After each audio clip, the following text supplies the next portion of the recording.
The hour to which stops adjourned having arrived, the House will be in order.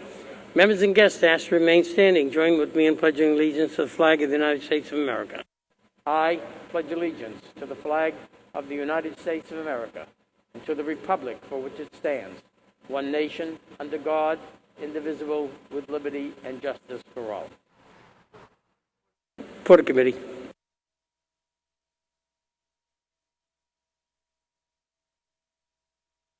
The Committee on Rules reports recommending that the following resolutions ought to be adopted. Resolution filed by Mr. Linsky of Natick, congratulating Erica Ricky Esther Weiss Ball on the occasion of her 85th birthday, and resolutions filed by Mr. Soder of Bellingham, congratulating and recognizing Mr. Robert Dubois on the occasion of his retirement from the Blackstone Board of Selectmen after 33 years of service. Mr. Pinatelli of Lennox now moves suspension of the rules. All those in favor say aye. All those opposed, nay. The ayes have it. Rules are suspended. Question now is on adoption of the resolutions. All those in favor say aye. All those opposed, nay. The ayes have it. Your resolutions are adopted. Porter Committee.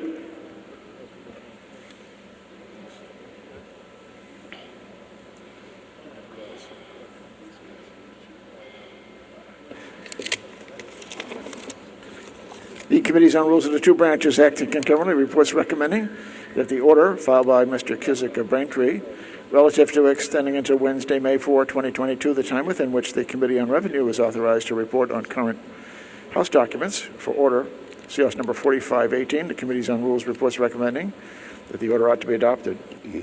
Mr. Pignatelli of Lennox now moves suspension of the rules. All those in favor say aye. All those opposed, nay. The ayes have it. Rules are suspended. Question now is on adoption of the order. All those in favor say aye. All those opposed, nay. The ayes have it. The order is adopted. Porter Committee.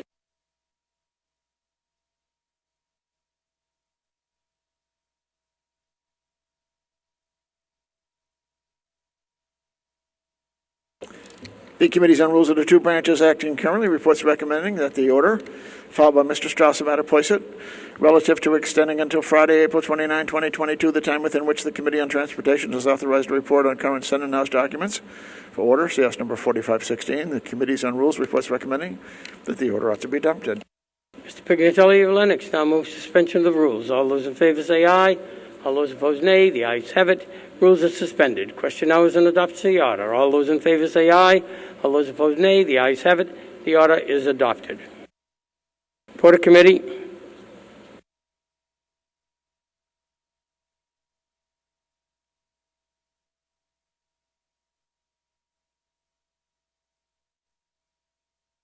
The Committees on Rules of the two branches acting concurrently reports recommending that the order filed by Mr. McMurtry of Dedham relative to extending until Friday, April 8, 2022, the time within which the Committee on Veterans and Federal Affairs is authorized to report on current House documents for order CS number 4517. The Committees on Rules reports recommending the order ought to be adopted. Mr. Pignatelli of Lennox now moves suspension of the rules. All those in favor say aye. All those opposed, nay. The ayes have it. Rules are suspended. Question now is on adoption of the order. All those in favor say aye. All those opposed, nay. The ayes have it. Order is adopted.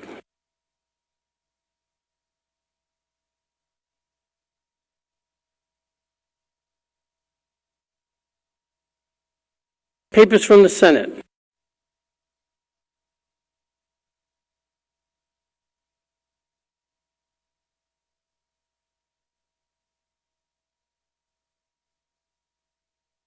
The following petitions come from the Senate with the endorsement that it have been referred by said branch under suspension of Joint Rule 12 as follows. A petition of Diana DeZoglio for legislation relative to extending third-party delivery cost containment for restaurants to the Committee on Economic Development and Emerging Technology, and a petition of Diana DeZoglio, James M. Kelcourse, Bruce Etar, Lenny Mira for legislation relative to Salisbury Beach Preservation Trust Fund. Question now is on concurrence. All those in favor say aye. All those opposed, nay. The ayes have it. The House concurs.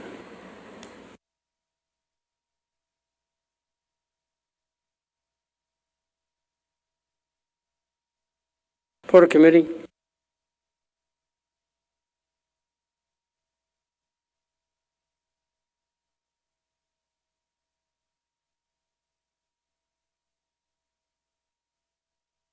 The Committee on Rules and the Committees on Rules of the two branches acting currently reports recommending that Joint Rule 12 be suspended on the petition of Dylan A. Fernandez and Julian Sear relative to the Steamship Authority audit reports. To the Committee on Transportation. Mr. Pignatelli, Lennox moves suspension of the rules. All those in favor say aye. All those opposed, nay. The ayes have it. Rules are suspended. Question now is on suspension of Joint Rule 12. All those in favor say aye. All those opposed, nay. The ayes have it. Joint Rule 12 is suspended.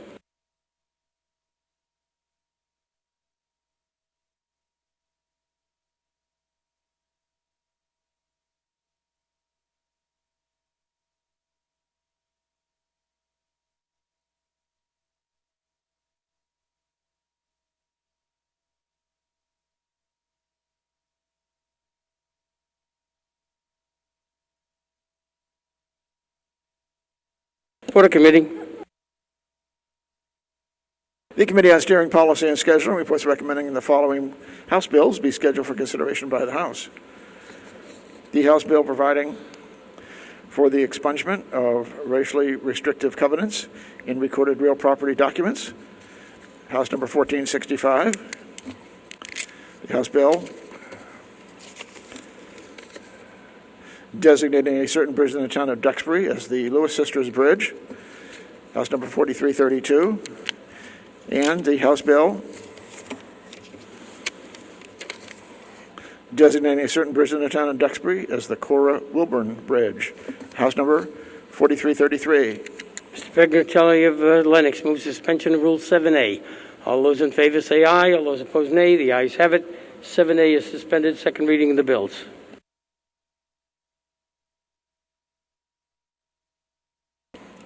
An act providing for the expungement of racially restrictive covenants in recorded real property documents, House number 1465. An act designating a certain bridge in the town of Duxbury as the Lewis Sisters Bridge, House number 4332, and an act designating a certain bridge in the town of Duxbury as the Cora Wilburn Bridge, House number 4333. Question now is on ordering bills to a third reading. All those in favor say aye. All those opposed, nay. The ayes have it. The bills are ordered to a third reading.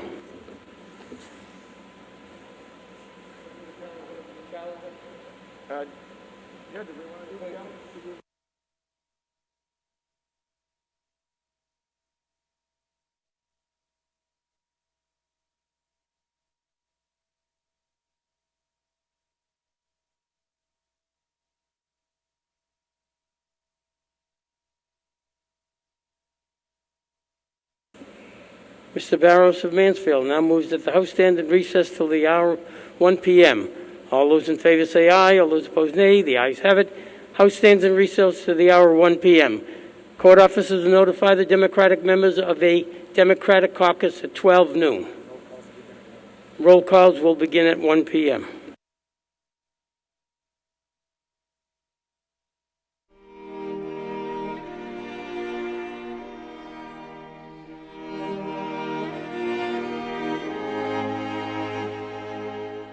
House will come to order.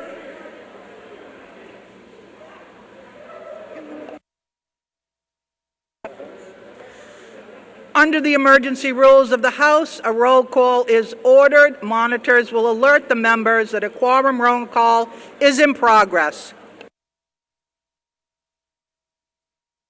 For the monitors, this is going to be roll call number 149. 149.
If members are in the building or in the chamber, please use your roll call machines to vote.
In this matter, 155 members in the affirmative.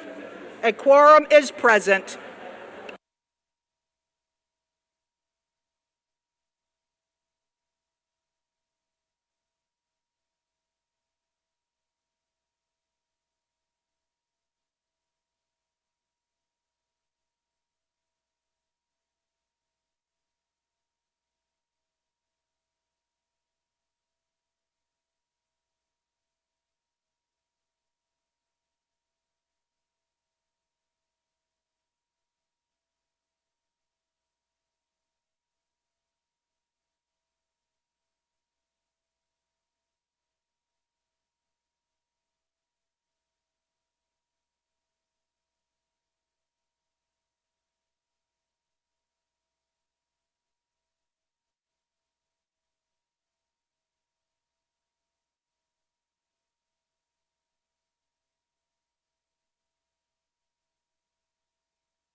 House will come to order.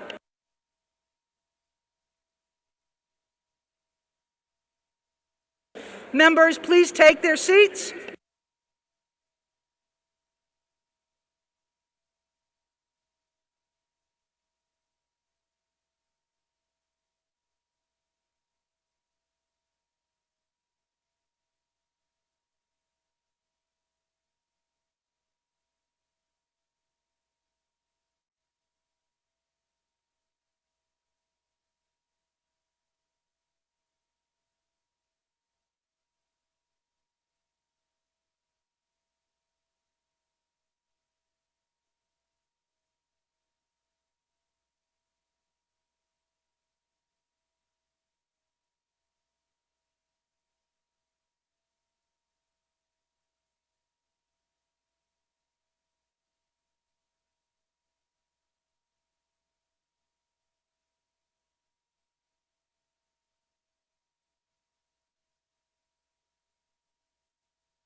Members, please take their seats.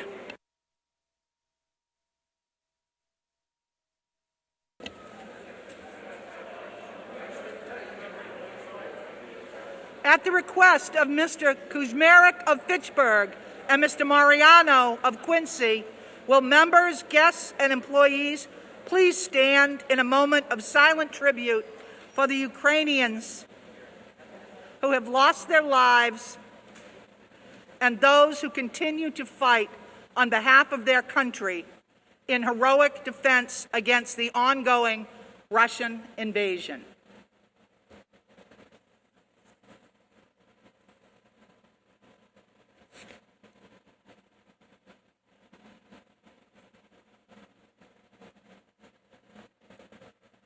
Thank you. House will be in a brief recess.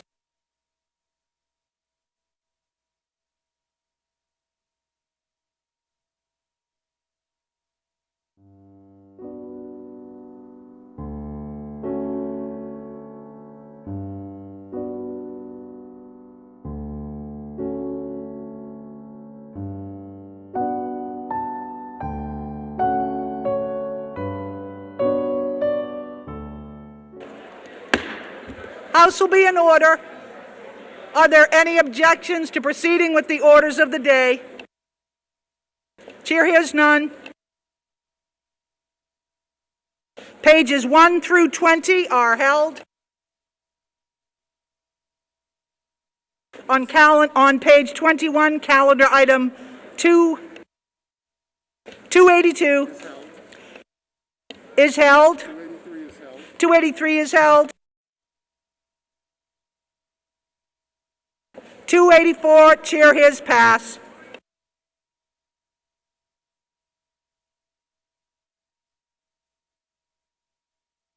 First matter passed over is on page 21. Calendar item 284. Third reading of the bill. An act advancing offshore wind and clean energy.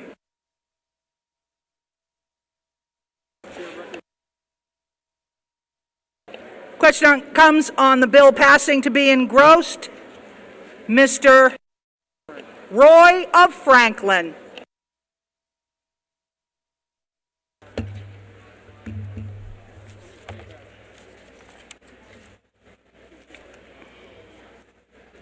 Madam Speaker, I rise in favor of H 4515, an act advancing offshore wind and clean energy. 3 days ago, the United Nations Intergovernmental Panel on Climate Change issued a report showing that climate change is rapidly reshaping the world, including New England. It noted that we are on the front lines of the climate crisis and reminded us that if we are to minimize irreversible impacts, we must make unparalleled changes, including the creation of clean energy. And last November, voters in Maine approved a ballot measure that blocked plans to develop a transmission line to deliver hydroelectric power from Canada to Massachusetts and the rest of the region. That shut off another robust supply of clean energy. And the recent events in Ukraine, with Russia making threats to gas supplies, that reminded us of the urgency and the dire need for energy independence. This is the context in which we take up this most important piece of legislation. Let me begin by thanking you, Mr. Speaker, for bringing this bill to the floor in such a timely manner. Your timing and your leadership on this issue going back several years is a testament to your continued support and commitment to robust climate policy. And with this bill, as you well know, Massachusetts is poised to restore its position as the national leader on offshore wind. And special thanks to the gentleman from Boston, our Ways and Means Chair, for considering and incorporating the stakeholder feedback which provided substantial improvements to this legislation. It has been an honor to work with you, Mr. Speaker, and the Ways and Means Chair to get this bill to the floor. I also thank the many members who contributed to making this bill what it is today and for reaching out over the last few months. These include my predecessor, the gentleman from Lowell, the gentleman from Falmouth, the gentlelady from Somerset, a pioneer in wind energy in Massachusetts, the gentlelady from Northampton, the gentlelady from Framingham, the gentleman from Brookline, the gentlelady from Holliston, the gentlelady from Boston, the gentleman from North Reading, and the gentlelady from Gloucester. And special thanks to the TUE staff, particularly Caleb, Magda, and Kobe, a dynamic and energetic team who worked tirelessly to get the job done. And many thanks to Joe, Whitney, Anna, and Michelle from your office, Mr. Speaker. They are remarkable and knowledgeable people who are tremendous assets to this institution. Offshore wind is a huge opportunity for Massachusetts. It is a large and growing source of clean energy around the world and is poised for rapid growth. Global offshore wind capacity topped 27 gigawatts by early 2020, but currently the United States represents less than 0.2% of that capacity. Last year, the Biden administration announced a national goal of generating 30 gigawatts of electricity from offshore wind by 2030 as part of efforts to curb greenhouse gas emissions. Massachusetts is uniquely prepared to capitalize on the nation's emerging offshore wind industry and become the Saudi Arabia of offshore wind. According to the Department of Energy's National Renewable Energy Laboratory, Massachusetts waters have the largest technical offshore wind potential of any state in the contiguous United States and has the technical potential to produce more than a third of the President's national goal. And offshore wind has enjoyed dramatic technological advances and cost declines. The technology has improved dramatically, with larger turbines generating much more power and turbines successfully being put much farther from shore. On top of that, the price of wind energy has become competitive with other energy-producing sources. Last year, the Massachusetts legislature passed a landmark climate bill to reduce our greenhouse gas emissions to net zero by 2050. We will need a lot of clean energy to reach that ambitious goal. As such, Massachusetts must develop a source of affordable and abundant clean energy on our own shores, or rather, off our shores. The development necessary to establish an industry capable of taking advantage of this natural capacity doesn't happen by accident, and certainly doesn't happen overnight.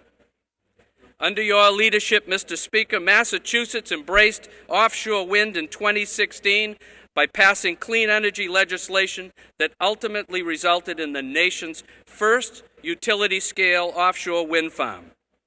That Vineyard Wind project, when it's connected to New England's power grid in 2023, will power 400,000 homes, create 3,600 jobs, and save the emissions equivalent of taking 325,000 cars off the road for a year. And that project represents just 1/7 of the total offshore wind procurement requirement that the legislature set for 2027. The bill before us today is the next step in this process. It's carefully calibrated to attract world-class manufacturing facilities, intensive workforce training initiatives, and the investment necessary to prepare our electric distribution system for the energy needs of the future. And we will do it all by building an industry that minimizes potential impacts on the maritime industries and coastal environment while maximizing the benefits for our environmental justice communities. And it builds on the power of wind not only to supply clean energy, but to provide robust economic development as well. Now, what's included in the bill? First, the bill establishes a Massachusetts offshore wind industry investment program to be administered by the Massachusetts Clean Energy Center to develop offshore wind employment opportunities and promote renewable energy innovation, and economic development in the Commonwealth. It establishes the Massachusetts Offshore Wind Industry Investment Fund with Mass CEC to provide the center with the resources necessary for driving increased financing for the local offshore wind industry, promoting manufacturing, advancing innovation, and funding workforce training and educational programs. The bill makes certain changes to the Offshore Wind 83C statute that authorized our offshore wind procurements in 2016. It removes the price cap, which was put in place through the 2016 legislation when we were just about to embark on our journey with state procurements for offshore wind. That was a smart and appropriate measure to include as we were stepping into something completely new and wanted to protect our constituents from high energy costs. But 6 years and 3 offshore wind solicitations later, we've learned a lot of valuable lessons that empower us to evolve so that we can keep growing this industry and our clean energy capacity. Indeed, our careful focus on price in the early years made the per megawatt cost of electricity provided by offshore wind contracts much lower than what we had initially expected. But it also means that compared to our neighboring states, Massachusetts lags behind in terms of investments into economic development in the offshore wind industry. Removing the price cap will allow our future procurements to give us more value per dollar so that we can build out the necessary supports and attract and retain local offshore wind jobs, thriving supply chains and local businesses, and training and educational opportunities for our constituents. Removal of the price cap does not mean that we will be stuck with costly contracts. The Department of Public Utilities will have the power to reject offshore wind bids if they're too expensive. And beyond these measures, this legislation also takes steps to push us towards more holistic thinking about transmission planning so that our electricity grid is planned in an efficient, cost-effective, and thoughtful manner. The bill creates an offshore wind transmission working group to analyze costs for transmission infrastructure upgrades necessary to support our offshore wind goals. It requires the Department of Energy Resources to solicit proposals for independent transmission solutions to deliver the offshore wind to shore, and allows it to do so in coordination with ISO New England, the DPU, the utility companies, and other New England states. The bill also creates a Grid Modernization Advisory Council and requires utility companies to proactively upgrade the transmission and distribution grid to improve its reliability, resilience, and the interconnection of the renewable energy sources that we so desperately need. We also make some changes to the Mass CEC board to further its mission as a quasi-governmental authority. And we also charge the center with serving as a focal point and providing statewide coordination for offshore wind initiatives to bring more continuity to our state efforts. We also create a very small surcharge on natural gas bills, which will be deposited into the Massachusetts Renewable Energy Trust Fund to make necessary investments in clean energy technology so that we can meet our 2050 carbon emission goals.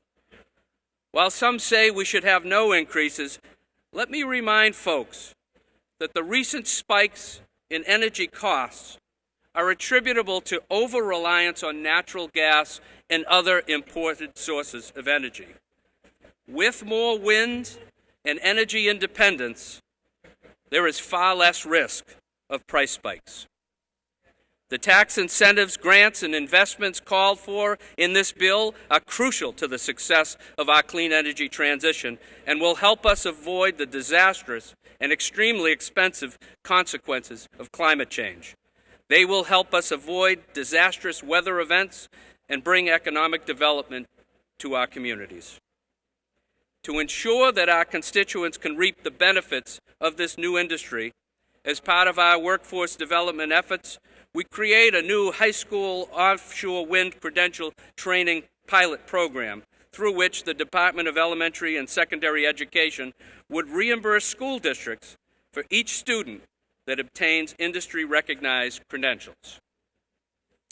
Lastly, the bill requires the DOER, in consultation with Mass CEC, to study the deployment and utilization of long-duration and multi-day energy storage systems. And if that study shows benefits to the Commonwealth, it requires DOER to issue procurements for long-duration storage. It would also require energy storage benchmarks to be incorporated into the 2025-2050 roadmap plans that our roadmap legislation established last year. So as you can see, through these provisions, the bill puts us on the path to achieve the goals our Commonwealth set with the roadmap bill. Our 2050 decarbonization plan calls for the installation of between 15 to 20 gigawatts of offshore wind and 15 to 20 gigawatts of solar power between 2030 and 2050 in order to achieve net zero emissions by 2050. This bill provides the tools that will allow us to do that. And this bill helps us avoid the worst effects of climate inaction: the hotter temperatures, heat waves, droughts, extreme weather events, all of which affect our own backyards, and they will intensify if climate change progresses. But we can stop it by taking action today. We capitalize on the benefits that offshore wind can bring onshore, including thousands of quality, high-paying jobs to our most vulnerable communities. Indeed, the recent announcements of the opening of a manufacturing facility at Brayton Point, led by Representative Haddad, and the redevelopment of the port in Salem with Crowley Maritime, they demonstrate the power of wind not only to supply clean energy, but to provide robust economic development as well. The opportunity Massachusetts has with offshore wind comes once in a lifetime, and the House can meet the moment by harnessing existing and future clean energy technologies to decarbonize our economy and create a cleaner future for everyone. You have before you today an incredibly comprehensive and groundbreaking piece of legislation. Every one of you should be proud and no doubt will look back at this moment of one of strength and resolve. And with that, I urge you all to support H 4515 and restore Massachusetts as a national leader on offshore wind policy and issues. It's ironic that the color of the voting buttons that we'll press today fit the path we're about to take. Green to promote clean energy and fight climate change, while red symbolizes the heat of global warming that threatens our planet. Madam Speaker, I ask that when a vote is taken, that it be taken by a call of the yeas and nays. Thank you very much. Mr. Roy moves that when a vote be taken, it be taken by a call of the yeas and nays.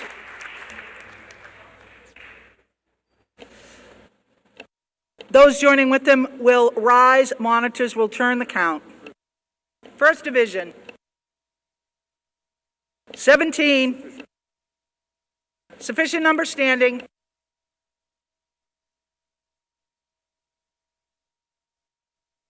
The chair recognizes Mr. Mark of Peru.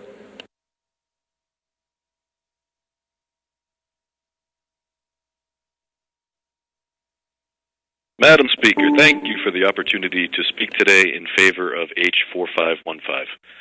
I'd like to begin by thanking the Speaker for prioritizing clean, renewable energy and the fight against climate change since the day he took office as Speaker. This is the second major renewable energy bill passed by our chamber this session, and I think that it is a strong indication that the Speaker listens to the members of this body and the people of this Commonwealth. I also want to say thank you to the chair of TUE, the gentleman from Franklin, for his hard work on putting this bill together and consistently working on improvements as the legislative process has unfolded. And we know the bill will continue to improve as well. As Vice Chair of TUE, I have to say that the Chair has been a great partner to work with, extremely kind and respectful, and I want the members who are not personally on this committee to understand and appreciate his engaging leadership style. Very collaborative, he takes the time to listen, and he actively encourages participation from committee members. I'm honored to work alongside you on such important topics. The Chair mentioned many important national and international reasons that underscore the urgency of passing this groundbreaking climate legislation that we are taking up today. While some of these calls may seem far off or distant, the reality is that the impacts of the climate crisis are already being felt here in our Commonwealth. From our coastal communities in the east out to the cities and towns of the Berkshires and western Massachusetts, changing weather patterns and rising temperatures are increasing our community vulnerability, causing harm to our infrastructure and threatening many things that have been a staple of our way of life here in the Bay State. This legislation will enable our Commonwealth to take a large step forward in our offshore wind development process by not only ensuring that our state is a leader in the U.S. in offshore wind, but by also encouraging such new projects to be paired with short and long-term battery storage technology, as well as other infrastructure that is critical for a clean energy transition. The bill will further strengthen the competitiveness of offshore wind by establishing the Massachusetts Offshore Wind Industry Investment Trust Fund. As already mentioned, offshore wind is absolutely fundamental to Massachusetts' strategy to combat the climate crisis and mitigate its worst effects. In order for us to meet our legally required emissions targets of net zero by 2050, we must deploy at least 15,000 to 20,000 megawatts of offshore wind between now and 2040. This legislation puts us on the right track and ensures that we can meet our targets and live up to our commitment. What people often don't realize is that while combating the climate crisis is a moral necessity, it is also so important to highlight the immense potential to support workers and strengthen our local economies through a renewable energy transition to long-term sustainable jobs in this exciting new sector. This legislation will help our state to realize this immense potential by supporting local job creation and workforce development in our Commonwealth. The bill will provide funds for workforce training to prepare individuals for offshore wind careers. It will do this by supporting our public and private higher education institutions and our vocational technical education institution in the development, expansion, and promotion of offshore wind professional certificate programs and courses tailored to careers in the offshore wind industry for students in associate and bachelor's degree programs. Furthermore, it will lead to long-term job creation by offering incentives and requirements to offshore wind developers that maximize high-paying jobs with an emphasis on diversity, equity, and inclusion. Transitioning our electric and energy sectors to clean energy has the potential to create up to 10,000 jobs annually for residents throughout Massachusetts. And these jobs will be good-paying jobs, in many cases union jobs, the type of jobs that help lay the future groundwork for so many more personal, family, and community successes throughout a lifetime. It is legislation like this and the clean energy projects that will result from it that will help us to realize this potential. And while my constituents are not located directly on the Atlantic coast, this legislation will not leave those of us who reside in Berkshire County and the hill towns behind. In addition to the potential for job creation and economic development, it will provide our students as well and our young people with the job training opportunities and the chance to obtain certificates through our local community colleges like BCC, GCC, and STIC, and that will enable them to get these good-paying jobs that contribute to our clean energy transition. This bill will also help us in the West with grid modernization by requiring utility companies to proactively upgrade transmission and distribution lines to improve reliability, resilience, and to speed up the persistently slow interconnection of renewable energy sources. It will establish new energy storage benchmarks and help us transition to more clean, affordable energy that will improve our air quality, keep our water unpolluted, and keep the beautiful natural environment of our region intact. Growing up in a blue-collar family, I watched my father go to work every day in a place not so different from the factories that we know will be needed to build the components of offshore wind turbines. And as a 20-year-old, I personally went to work as a line technician at the phone company where I saw firsthand how a job like the ones that this legislation will help create offers young people the resources and opportunity that, like me, they otherwise might not have had a chance at. This legislation and the clean energy transition more broadly will support a resurgence of good-paying manufacturing and technical jobs that we have not seen in our country for decades. That is a major reason why I support this legislation, and I will continue to advocate strongly for Massachusetts to be a leader in this clean energy transition. I thank you for the opportunity again to speak today. I ask for your support, and I hope the bill is adopted.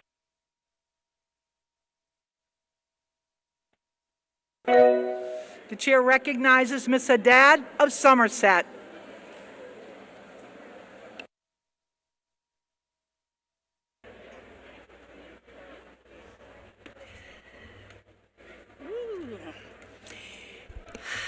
Thank you, Madam Speaker, and through you to the members.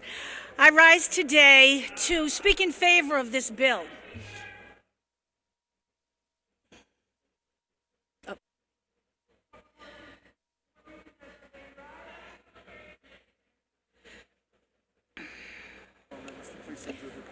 Chair will ask all members to please subdue your conversations and take a seat. Thank you.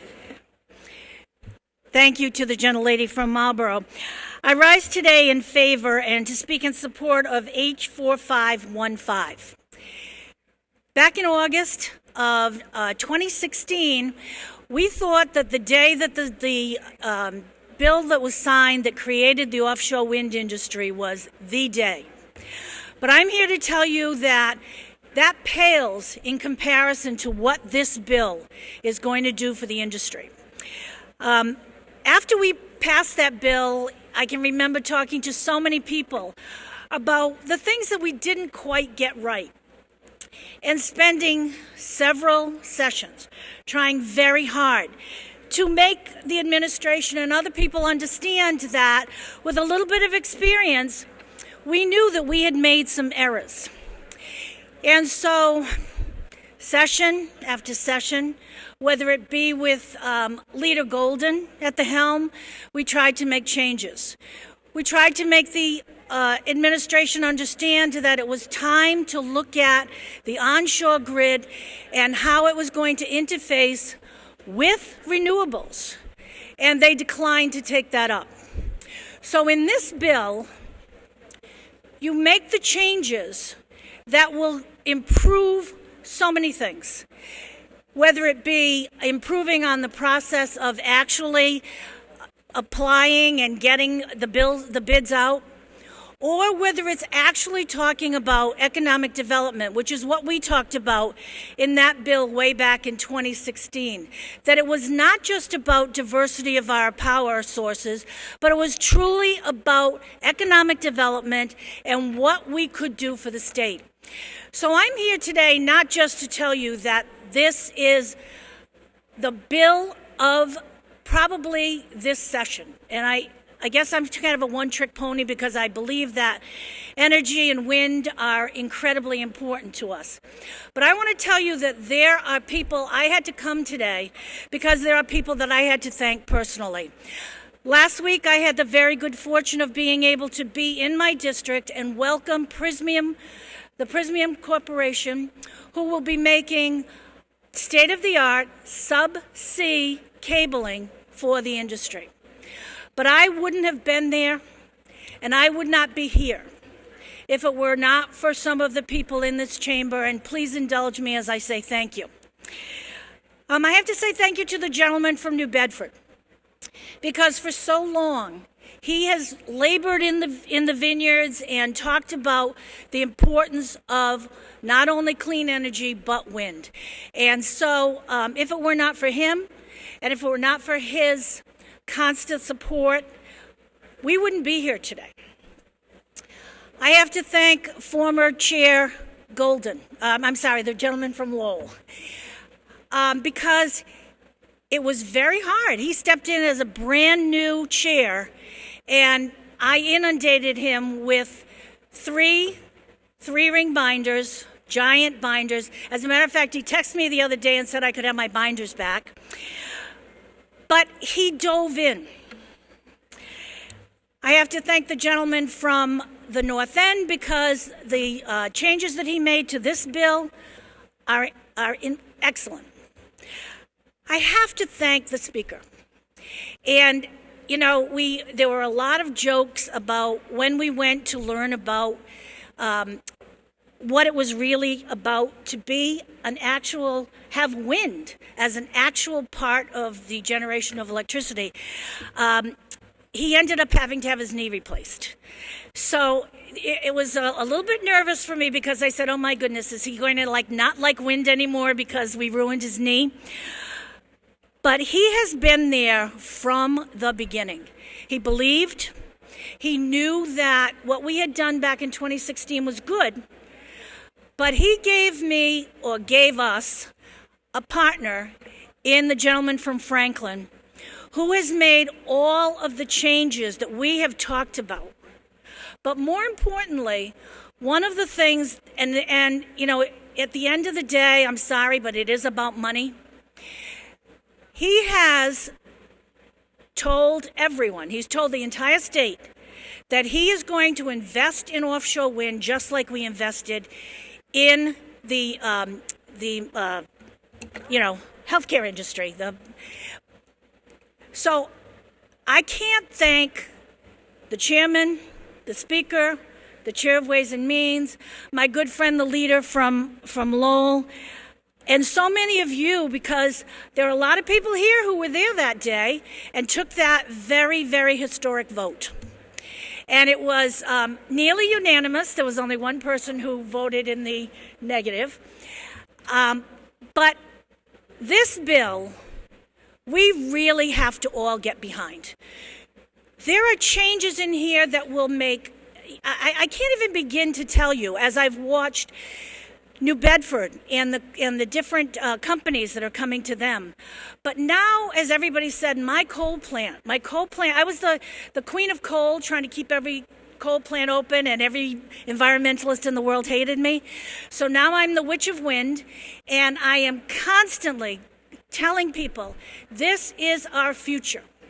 It's the future for our kids. It's the future for education. It's the future for our power needs. But it's the future, this bill is the future for policy that is going to make remarkable, remarkable changes. So I hope you join with me in voting and in thanking all of the people who were there from the very beginning, even when they thought that some of us were crazy, and have come up with a tremendous bill, Mr. Chairman. So thank you very much. Thank you, Madam Chair.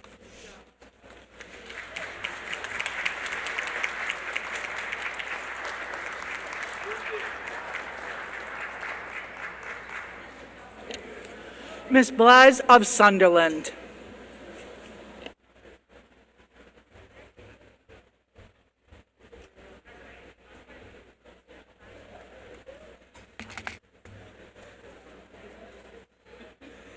Thank you, Madam Speaker. I rise today in support of H 4515. Last fall, Speaker Mariano stated his intent to bring a wind bill before this body. For those of you counting, that statement was made only 160 days ago. And here we are today, considering a bill that will help the Commonwealth meet its emissions reduction goals while creating jobs in the green economy. This speaks volumes to the Speaker's commitment to addressing our climate emergency. I'm extremely grateful to the Speaker for building upon the climate legislation that has already been passed by this chamber and for bringing us here to consider this bill today.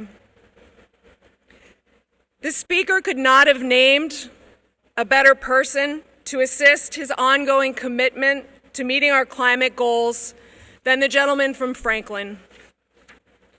As someone who loves history and the legacies that leaders leave behind, the chairman recognizes that history will judge us for the actions we take to address climate change.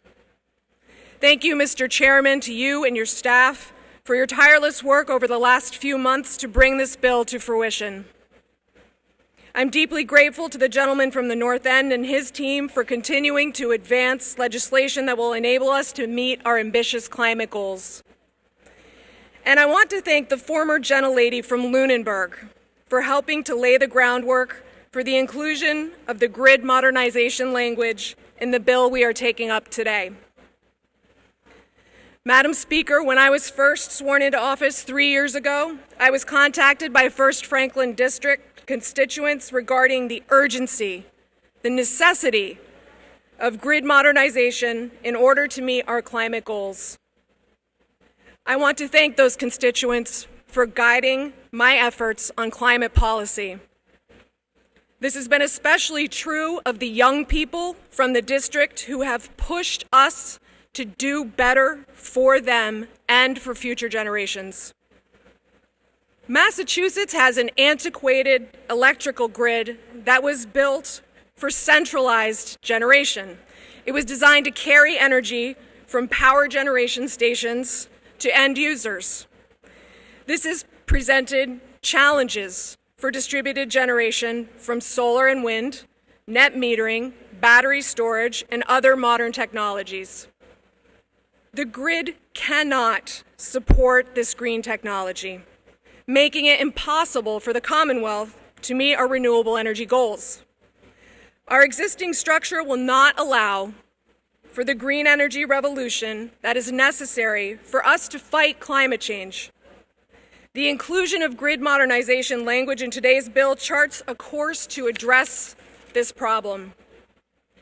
H4515 requires the DPU to direct electric distribution companies to develop plans to upgrade the transmission and distribution grid in order to meet the state greenhouse gas emission limits.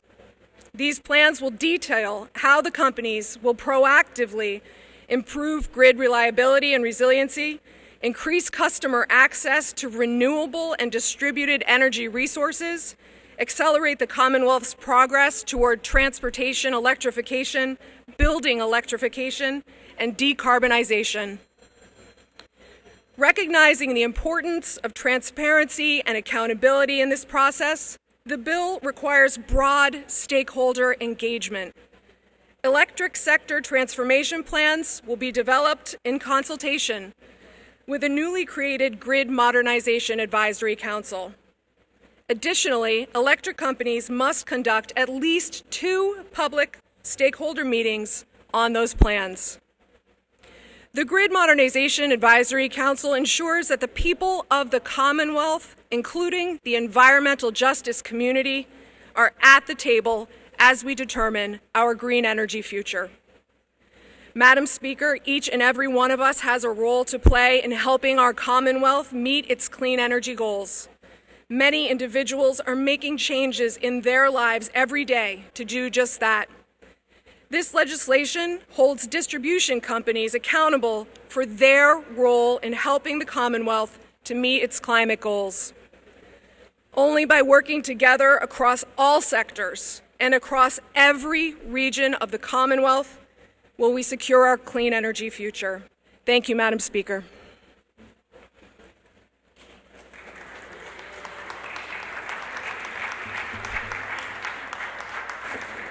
Mr. Fernandez of Falmouth.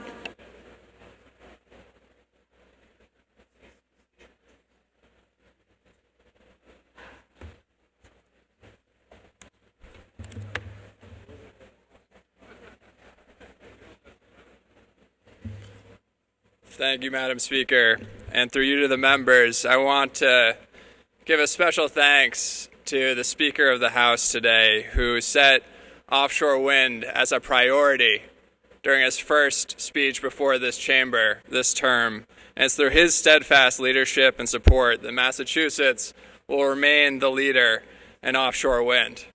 And I want to thank him for appointing the gentleman from Franklin to lead the TUE committee. The gentleman hit the ground running. He was collaborative and had an open process, has incredible patience, and is someone I deeply admire and look up to in this chamber. And I also want to thank the gentleman from the North End who improved this bill through the committee process, and I want to thank him for his steadfast commitment to climate action. Like many before me at this rostrum, I'll begin with a quote from President Kennedy.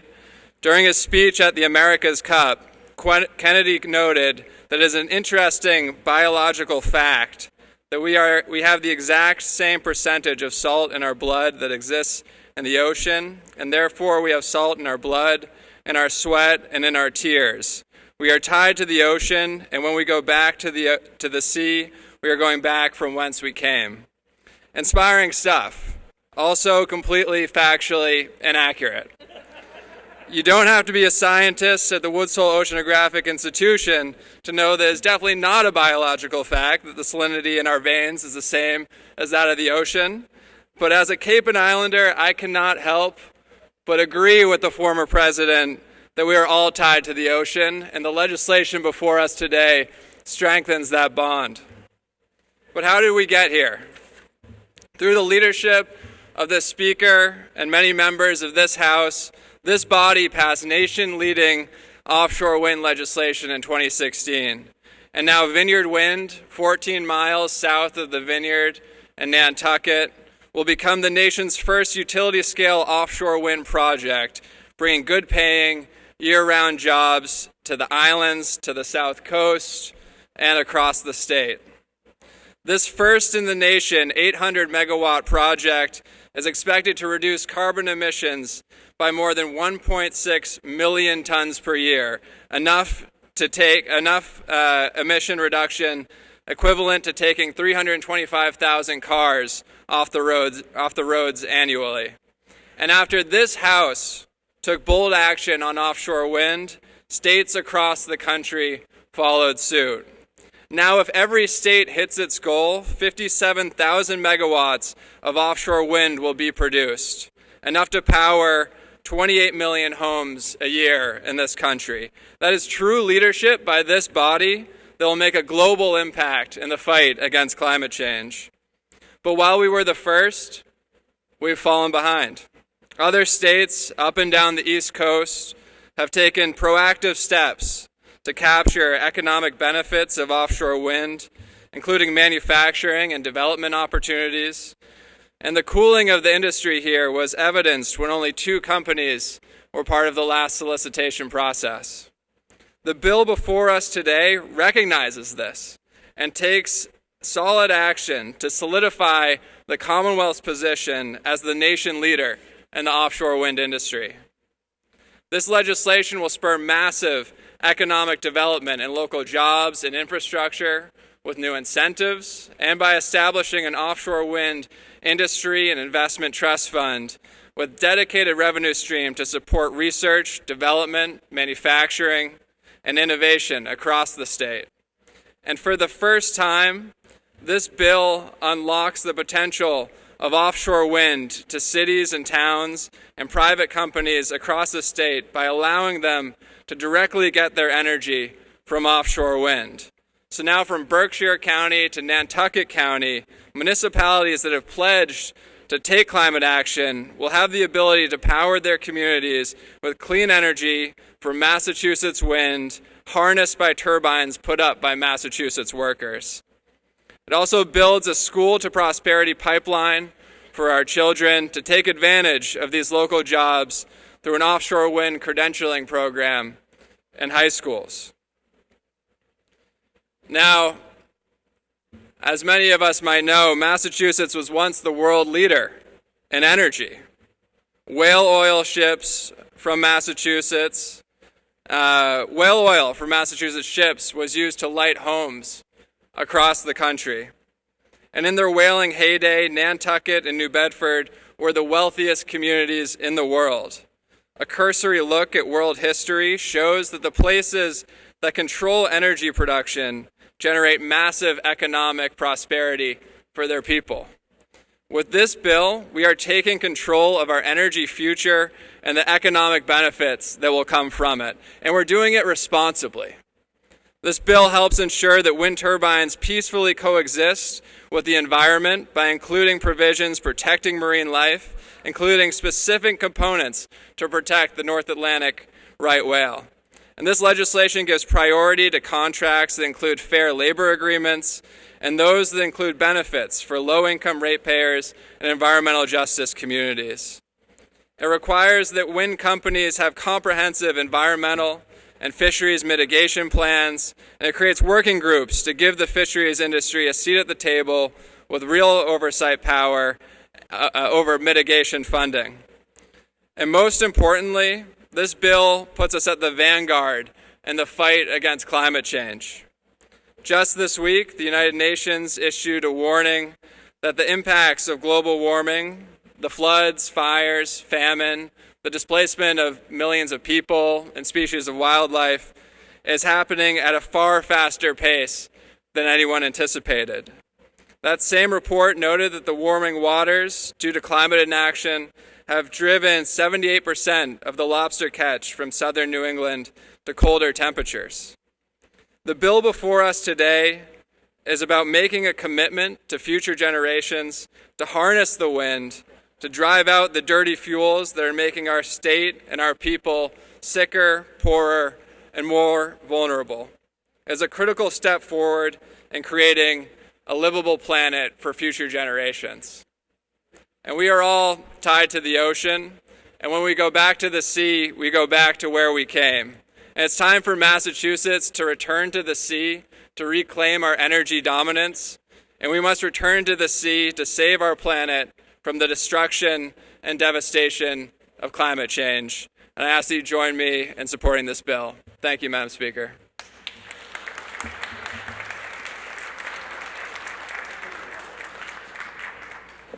Mr. Soter of Bellingham.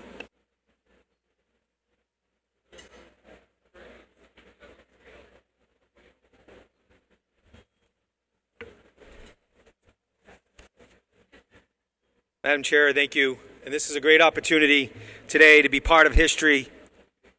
Some will say that a Republican getting up in Massachusetts to speak is a sign that we're not going to, or he's going to, speak out against this bill. I'm here to say, after much time looking at this bill, meeting with my great friend from Franklin, who took the time to listen to every point of view, this bill, today I stand in support this legislation. And I encourage not only my colleagues in my caucus to search really hard in the history that you're going to make today. Mr. Speaker, I also want to thank you for putting a chairman in charge not only of a committee that's very important to Massachusetts, but in charge of putting together this piece of legislation. This legislation is going to change and bring new energy, clean energy to our needs. I just think about back when electricity was invented, and people thought then,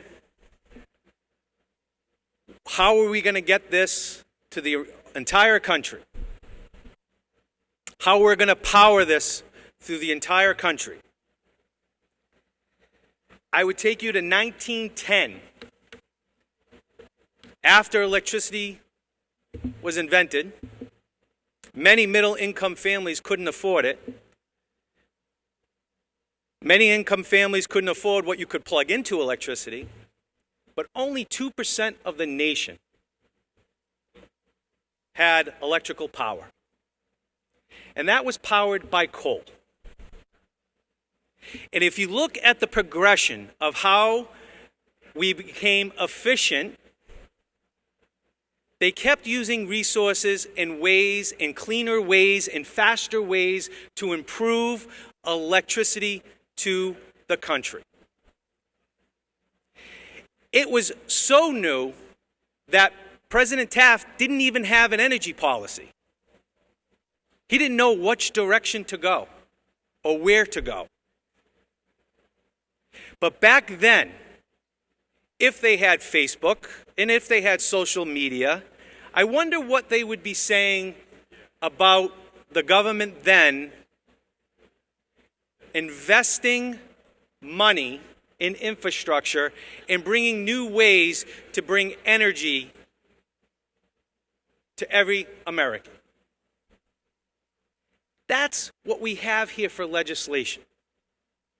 Yes, it's clean energy, and I know we have a lot of focus on the climate aspect of it. Let me talk to you as somebody who is in business for a moment. Because I will tell you, as I speak right now, the biggest group out there that is against this bill is totally wrong because they haven't read the bill, they don't know what's in the bill, and they just want to criticize those and scare us into change. Change isn't bad. Change isn't terrible. Don't be afraid of change. I think about what's going on in Ukraine right now. And I think if we did this 10 years ago, and we took this big leap 10 years ago, and had 10 years ahead of our time producing this clean energy, being less reliant on countries that want to attack and go after and use energy to attack freedom all over the world, because that's what they do, and scare our country, scare our world into doing what they need to do to get us involved in conflict. I would ask that you look long, hard, and deep, like I did, into this legislation. I ask you and my colleagues to think about the vote that you're going to take today. It is a historic vote.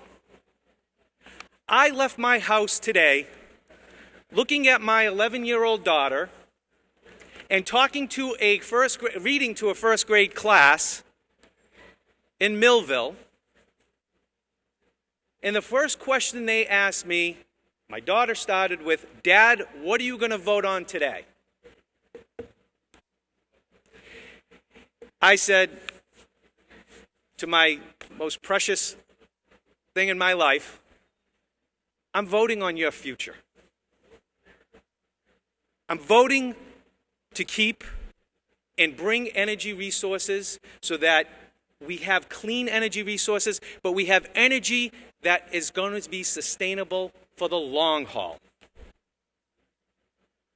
You know, you can listen to everyone in your district and you can take all the negatives and why you shouldn't vote and why you shouldn't vote for this bill as a Republican or a moderate Democrat or where you are on the spectrum of the political line. I would say to you, look at this bill and how it was drafted, how it came to fruition, how it was put forth to bring everybody into this historic vote. And I would encourage all of you, because I am taking a very tough vote today, because my district is a 50-50 district on why I should and shouldn't vote for this legislation. But what was the deciding factor for me was the families that I have that are already working in this industry that live in my district. And the other deciding factor for me was my 11-year-old daughter and those first grade students, leaving them and legislating a better world for them for the future. Mr. Speaker, I want to thank you for the opportunity to speak here today. It is so great to see more and more of us coming back. And I'm asking all of us, dig deep. Some of us, I know it's going to be a tough vote. But dig deep. This is a historical time. And support this legislation. And to my friend, again, from Franklin, the gentleman from Franklin, thank you so much for listening. Thank you so much for taking my concerns in consideration. And thank you, because you don't need my vote to get this through, that's for sure. But you're a consensus builder. And I would say, when asked what makes us different, is folks like the gentleman from Franklin, our minority leader from North Reading, I got it right, and our speaker. We all take our jabs and we all take our differences, but in the end, this legislation has a lot of compromise that we need to be happy about. And I would ask you to please join me as one of the many up here today supporting this legislation. Thank you, Mr. Speaker.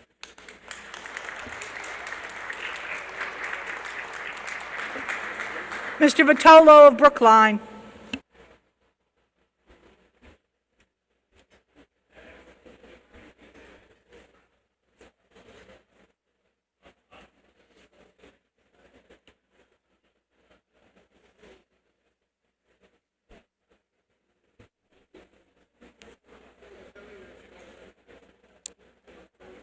Thank you, Madam Speaker, and through you to the members.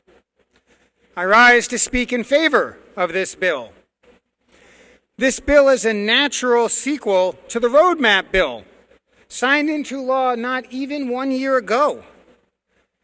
It was masterfully crafted by the gentleman from Franklin, under the guidance of the Speaker, and improved upon by the gentleperson from the North End and his committee.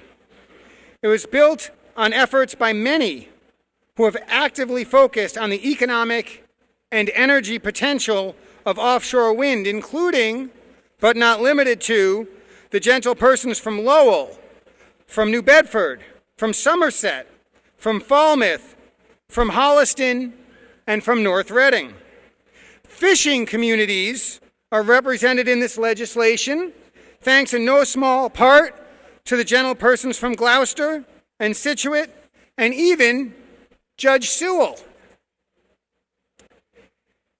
This body knows the severity and intensity of negative impacts caused by climate change and knows how those effects are especially harmful to coastal communities, to poorer communities, and to communities of color.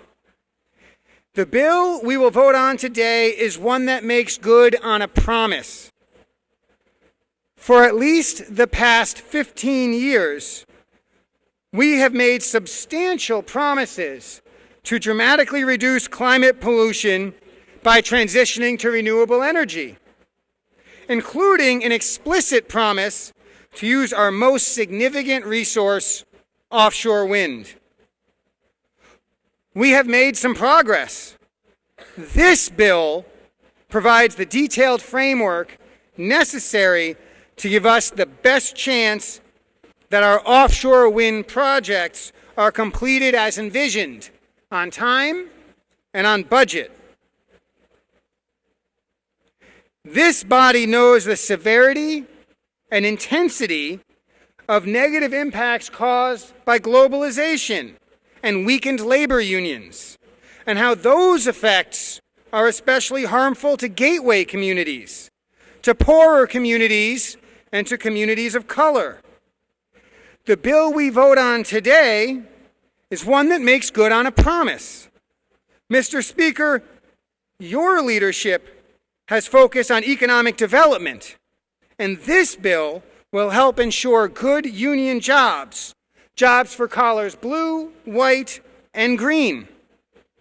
Jobs that not only help build Massachusetts' 21st century electric infrastructure, but jobs that help build the 21st century electrical infrastructure that will serve Rhode Island, Connecticut, New York, indeed New Hampshire and Maine. My mother's father, Manuel Thomas, is my only grandparent born in Massachusetts. He was born in New Bedford, his mother Azorian, his father from Portugal. He dropped out of middle school to work, and he learned carpentry, eventually forming his own home building company. On my desk in this chamber rests his compass. The pencil has his name on it, evidence of his American dream. The opportunity to achieve the American dream is also a promise. This bill isn't just about electric infrastructure. This bill creates infrastructure for young women and men to achieve the American dream in places like New Bedford and Fall River, in places like Plymouth and Everett and Salem as well. The bill we will vote on today is one that makes good on that promise too. I urge you to vote for good jobs and for Gloucester, for emissions reductions and for Everett, for fisheries and for Fall River, for new grid infrastructure and for New Bedford, for storage and for Salem, for clean power and for Plymouth, for a cleaner and more just environment and economy across Massachusetts. I urge you to vote favorable action.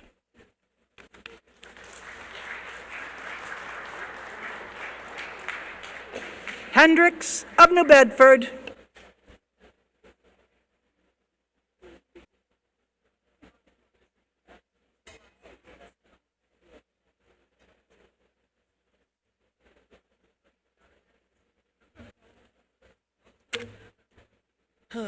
Thank you, Madam Speaker, and through you to the members. I'd like to first thank House leadership for prioritizing this integral piece of legislation. The level of collaboration and willingness to hear input on this bill was remarkable and very promising. And so I'm very proud to stand before you here today. A handful of years ago, when the body took up this task in creating the offshore wind industry here in the Commonwealth, there remain many open questions. For instance, how will the marine life adapt to all these turbines? How will the electrical grid on land handle all this new energy that we're harnessing from the wind? How will the fishing industry be protected as our waters become busier with activity? Or how will competition from other states affect Massachusetts' standing in the renewable energy sector moving forward? These concerns were well placed then and are well placed now. But since that time, in many discussions, debates, and working lunches later, we are on track to put Massachusetts back in the lead when it comes to renewable energy. Some time ago, when Speaker Mariano announced the intention to make Massachusetts, and specifically the South Coast, the hub of the offshore wind industry, he also made a commitment to tackling these very remaining issues that we're tackling here today. And H 4515 addresses all these lingering concerns. Being born and raised in the city of New Bedford, no matter what area of work you go into, you're always aware of the impact of the ocean on your life and community.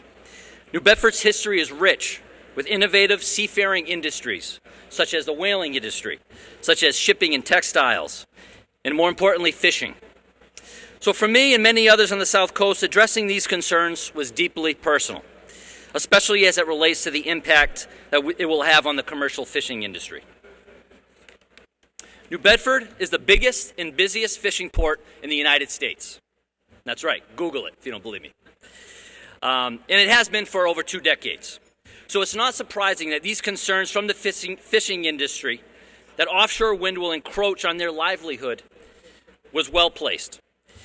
Change as it relates to people's jobs can bring anxiety and fear. So it must be noted that the effort to bring offshore wind to Massachusetts is for many people a leap of faith, a gamble, especially in the people in the greater New Bedford area. Which is why, in fact, I'm so pleased to learn that H 4515 refers to the fishing industry on page 1 of the bill.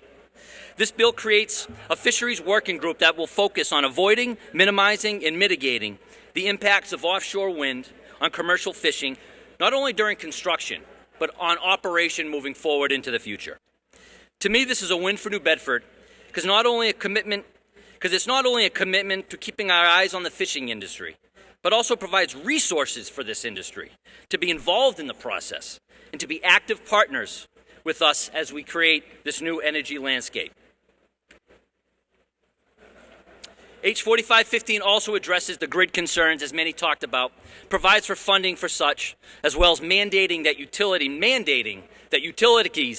companies come up with a plan to update and modernize the grid to bear the full weight of our energy that we'll be diverting from the winds of our ocean to people's homes.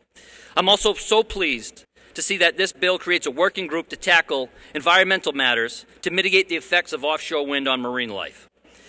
So as our waters continue to warm, actions such as H 4515 become more urgent and necessary. And for these reasons, I request that you join me in voting for this bill. But before I close, I just want to give a special thank you to the gentleman from Franklin, wherever you are, for being so open to listening to us. The way you conducted business on this bill, the way you listened to us, the way you heard us, the way we had lunches at Antonio's with Portuguese food down in New Bedford, I am forever grateful for. And because of that, New Bedford and the South Coast has a voice. And that's perhaps the most important thing we could be providing here today. So in that, I will urge you to join me in voting for this piece of legislation. Thank you. Mr. Cabral of New Bedford.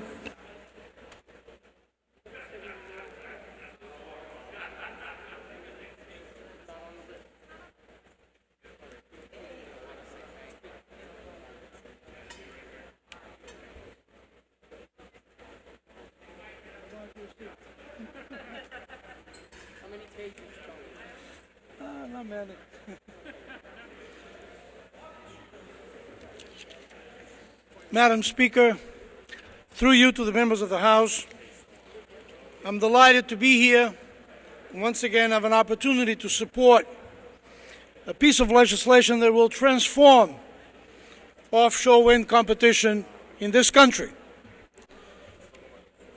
Let me begin by thanking the gentleman from Franklin, someone who took the helm of the Telecommunications Committee, understood the mission, understood the need, and certainly understood the importance of listening and involving all the stakeholders in this process. So to him, a big thank you, because the conversation never stopped.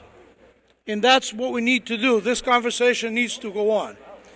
Let me also say a big thank you to Speaker Mariano. And I'm going to say not only Speaker, but Speaker Mariano, who for many years has understood the importance of offshore wind, the importance of this state being competitive, and continue that competition so we continue to lead on this new industry off the coast of Massachusetts.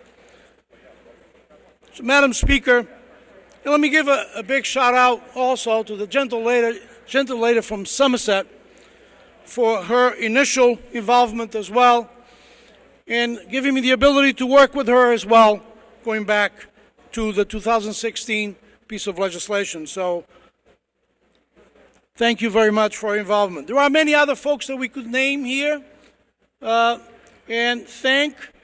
We would be here for the rest of the afternoon. But also let me remind you, a big thank you also goes out to the gentleman from the North End for his involvement in the final piece of legislation before us. Allow me to at least highlight a couple of areas of this piece of legislation. One of those is section of the 2016 legislation that this House passed and led and drafted. So we've been leading in this area for many years. This journey started a while ago.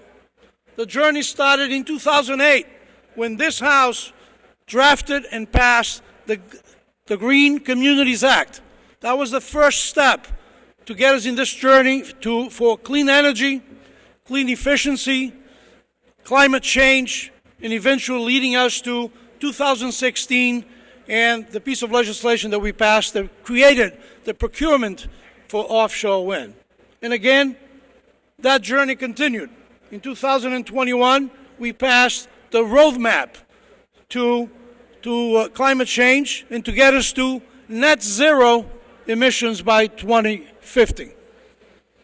Here we are today with another piece of legislation that will set us apart from the other states in this nation in order for us to be competitive. We're going to be fiercely competitive when it comes to this industry. This is a new industry that really began here in Massachusetts in terms of this side of the Atlantic, and we're going to compete for every dollar, for every development, for every program, for every turbine out at the ocean.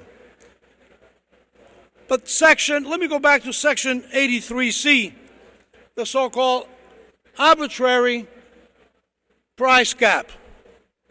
In this legislation, we are changing that. And that's important. That's an important change. We're changing sections of 83C, beginning with the so-called arbitrary price cap. We're going to lift that cap. That will allow us to be extremely competitive. And competition will bring prices down. We always know whenever we have competition, prices will stabilize and will decrease, and it will create much more transparency in this whole procurement process. But other areas of 83C, other impacts of 83C, is economic development. That's been an area we've been fighting ever since the first procurement was issued by the Commonwealth, to make sure that our communities would reap the benefits and create the opportunities for our communities to get good jobs, good development around education as well, in many other areas. So, Madam Speaker, these changes are very important for us to remain competitive. Also, within this section, now we have requirements that not only around economic development, employment creation, and diversity and equity and inclusion, we also have other requirements that these procurements have to answer. When someone bids on the future procurement process, they're going to have to provide and show on that particular procurement the benefits that we say are important for our communities and for our state. And that is transformative. That's very important. Let me touch base again on another area. This is a completely new creation, if you will, or innovation for us in offshore wind. And that's the creation, in this legislation, the creation of the Massachusetts Offshore Wind Industry Investment Fund. This fund is going to really transform and create the opportunity for us to be very competitive. I'll just give you an example of those possibilities. Going back some time ago, we created also a major investment. We decided, this House as well, it was initiated in this House, on biotech and life science. We invested over $1 billion. We created the funds, the fund and the resources and the revenues in order for us to make those kinds of investments. That has changed the competition around life science and biotech. We are one of the leaders today. And this is what this fund, and this is what this legislation is going to do for us in terms of offshore wind. A company, a life science company that started just around 10 years ago in Massachusetts, is the leader on vaccination, on the vaccines against COVID-19. That's Moderna in Cambridge. That's the kind of investment that is important that we did on life science, we did on biotech, and this fund created in this legislation. That's the kind of potential that we have in terms of offshore wind in order for us to compete. Also, those procurements are going to make sure that those offshore wind companies take and provide the kinds of things that we'll have to do around protecting the fishing industry. And the fishing industry is very important, not only for us in New Bedford, obviously. It is very important for us. It is the major industry in New Bedford at this time. But it's very important for the state. The fishing industry out of New Bedford, out of the port of New Bedford, represents about 2% of the GDP of Massachusetts. That's about $11 billion of economic activity. We got to make sure in this legislation will protect and provide the kind of tools for that industry to continue to succeed and continue to be a major force economically in this state. You've heard from previous speakers, Madam Speaker, the importance of New Bedford, how important this is for us in New Bedford. Yeah, we've been one of the richest communities in the country and in the world due to the whaling industry initially. Well, the residents of New Bedford deserve nothing less from this industry. deserve nothing less from this industry. They deserve the opportunities that this industry will give and create the kind of wealth that those that I have the pleasure and the honor to represent hopefully will see in the future. You know, Madam Speaker, the first oil refinery in the country and in the world was in New Bedford, before the oil fields of Pennsylvania. Actually, it was New Bedford. And the tradesmen in New Bedford, they went to Pennsylvania and showed them how to refine, how to establish the refineries to explore those oil wells. This, for us, is that second opportunity to lead the country in clean energy, in renewable energy, and create the kind of wealth that our residents of New Bedford and the residents of this great state of Massachusetts to benefit from. Now, Madam Speaker, I'm passionate about those things that I think are important for all of us to defend and fight for. And this is an issue that I've worked for many years. This is an issue that I'm grateful for the leadership of the Speaker, the gentleman from Franklin, and many other members of the House here, not only during this piece of legislation, but also in previous pieces that we have passed here in this chamber. Is there more to do? Of course, there is always more to do. And I know we're going to be back. So hold on, we're going to be back. I know the commitment that the Speaker has and the gentleman from Franklin, we're going to be back. We're going to be back to do more, to create bigger opportunities, to create more innovation in this area, so we'll continue to compete and be the leaders in this country on offshore wind. So we're going to debate. This is not the last debate on offshore wind. This is not the last debate on climate change and clean energy and renewable energy. We're going to be back in this chamber. We're going to continue to lead in this area. Our competition is second to none. We're going to compete in this country with the other states and the other parts of the country in this area, and we're going to continue to lead, just like we did with life science and biotech. Madam Speaker, you know, to finish, I'm going to finish with, I don't know if I should call it a quote or a paraphrase of Senator Kennedy on the famous speech he gave on the 1980 Democratic Convention.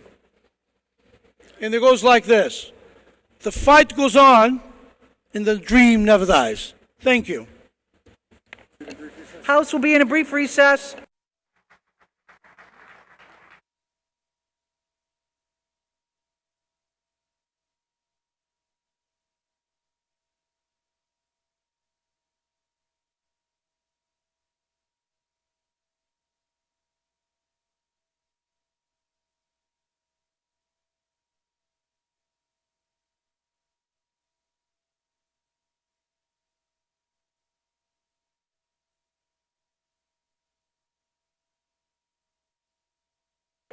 Mr. Jones of North Reading offers an amendment in the hands of the clerk.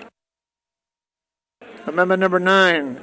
Mr. Jones of North Reading moves to amend the bill in section 24 in line 793 by striking the figure 15 and inserting in place of the figure 17, and move to further amend the bill in said section 24 by inserting after the word designees in line 797 the following: two of whom shall be the ranking minority members of the Joint Committee on Telecommunications, Utilities, and Energy, or their designees.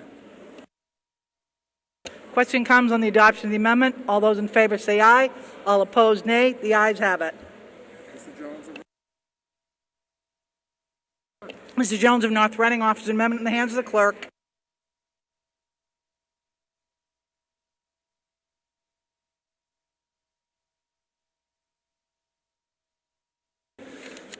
Amendment number 11. Mr. Jones of North Reading moves to amend the bill by striking out section 18 in its entirety. Question comes on adoption of the amendment. All those in favor say aye. Opposed, nay. The nays have it. The amendment is not adopted. Mr. Jones of North Reading offers an amendment in the hands of the clerk.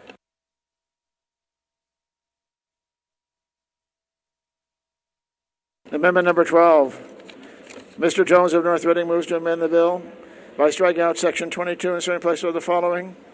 Section 22, said Section 83C of said Chapter 169 is so amended is hereby further amended by striking out subsection M, inserting place of the following four subsections. If there be no objection, the clerk will dispense with the reading. Question comes on adoption of the amendment. All those in favor say aye. Opposed, nay. The nays have it. The amendment is not adopted. House will be in a brief recess.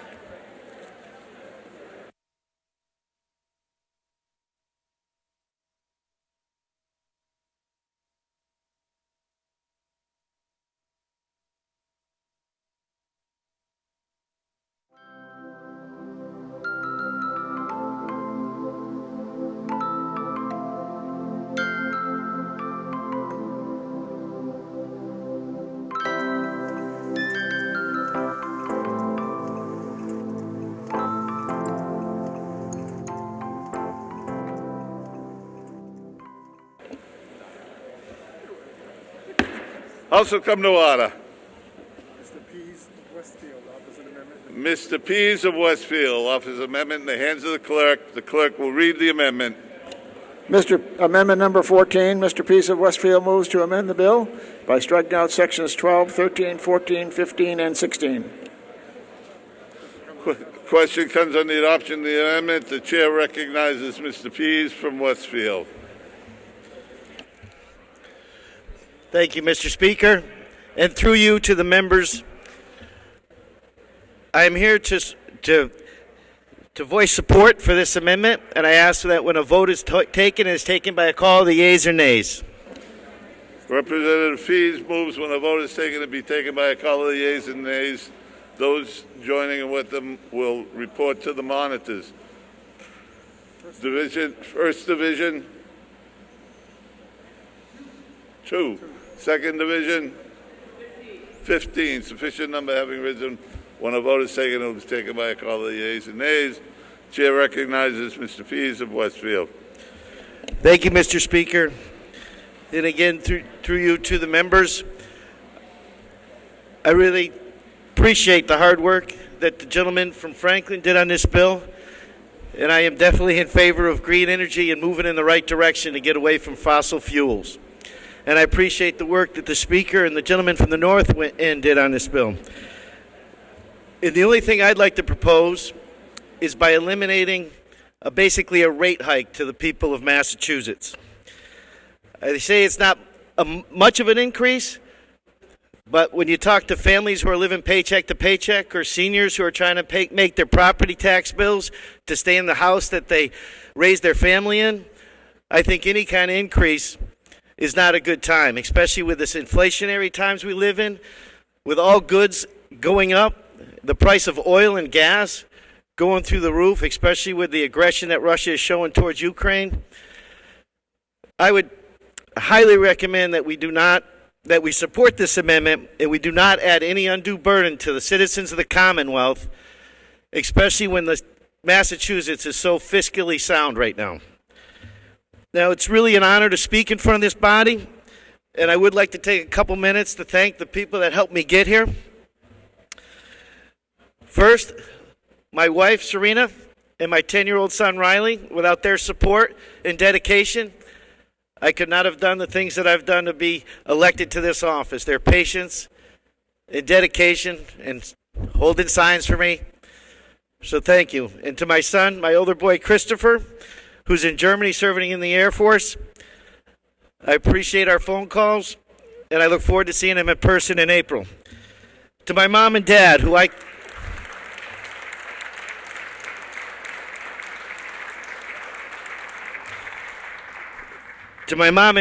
have both passed, but I would not be the person I am today without their help and influence and undying support. They gave me opportunities in this life that are unique. When I was 9 years old, they allowed me to start an acting career by investing, and my dad was a maintenance man at a factory. And out of that acting career, I did 10 years with Screen Actors Guild to earn a pension. I got to wait a few more years to collect on it, but I had it since I was 20. But I did over 90 TV commercials. a TV movie, a TV episode on prime time. I danced live, danced and sang. You wouldn't want to see it today. At Lincoln Center for the Daytime Emmy Awards. And I played Zach on a PBS show called 321 Contact as a member of the Bloodhound Gang. And those opportunities are priceless. And I kept telling my parents that every day they were here, that I appreciated the opportunity they afforded me. And I have to thank my brothers and sisters, Shelley, Barry, and Terry, for their support and also their sacrifice, because Mom was bringing me back and forth to New York for auditions, and they had to stay at home and manage on their own when they were still in school. So it wasn't easy.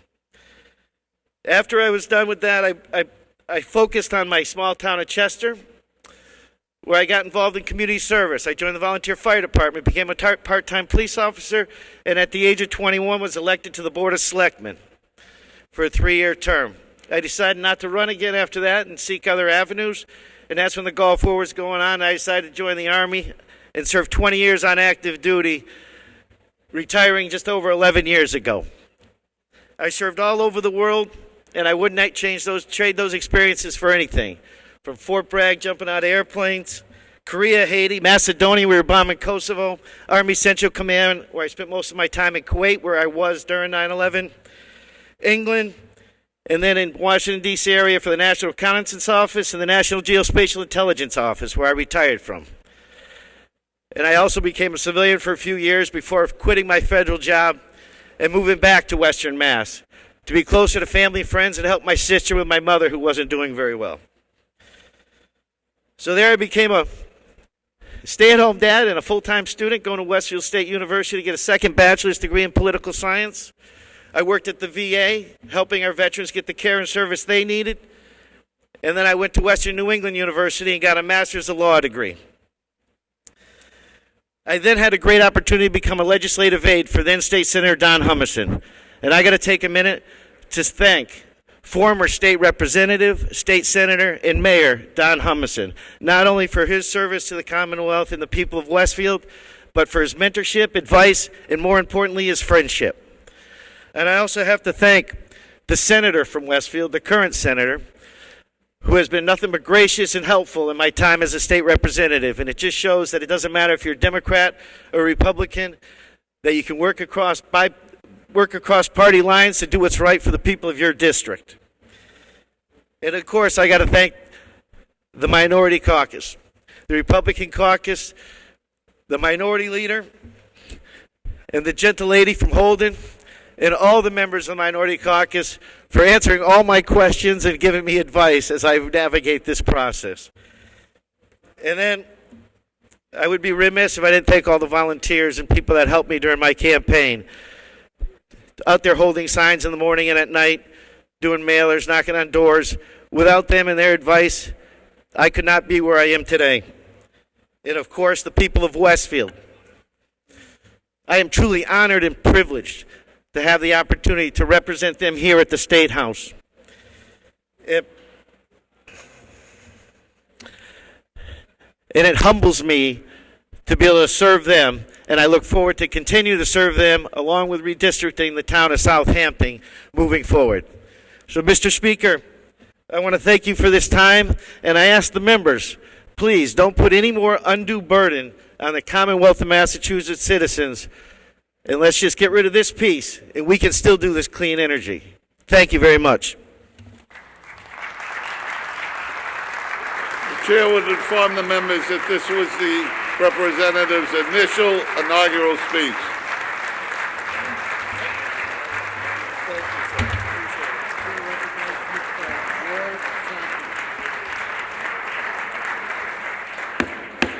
House will come to order. The chair recognizes Representative Roy of Franklin.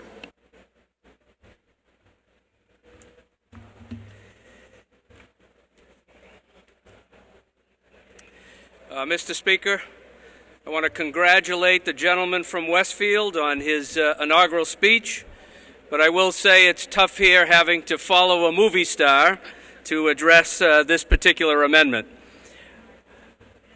I want to remind the folks in the chamber who are reviewing this amendment and considering it that it's not just an amendment to remove a $1.37 a month fee. This amendment seeks to strike the meat and potatoes from all of the elements that will strengthen this industry in Massachusetts. It seeks to repeal the Offshore Wind Energy Career Training Trust. It seeks to repeal the tax credits incentives for companies providing 50 new permanent jobs. It seeks to remove the tax credit for companies that are going to make investments of over $50 million in offshore wind facilities and will employ 200 new full-time employees. If you read the Boston Globe today, you'll see on the business section a story talking about the race for onshore wind jobs, and it reminds us that Massachusetts is falling behind.